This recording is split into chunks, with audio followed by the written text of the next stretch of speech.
Welcome to News 53. Today's headlines: Kalapattar police arrested accused of a murder case.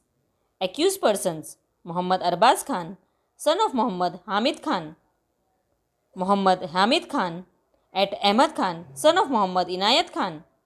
Seized property: blood-stained knife and motorcycle which used in commission of offence, and blood-stained clothes which the accused wore during the offence. After remaining closed for nearly 70 days due to the ongoing COVID-19 pandemic, the Nehru Zoological Park opened its doors for visitors on Sunday. Bonalu, the traditional folk festival of Telangana, began on Sunday at the Jagdamba temple at the Golconda Fort in Hyderabad.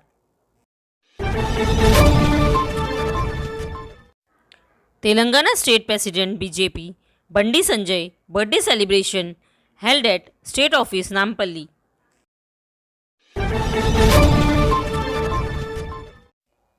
Today, 11 July 2021, Shri Anjani Kumar, IPS CP Hyderabad, addressed training sessions to 23 newly posted SHOs and DIs of Hyderabad City Police regarding performance and rankings of police stations, and motivated the officers to perform their duties effectively by using the technology.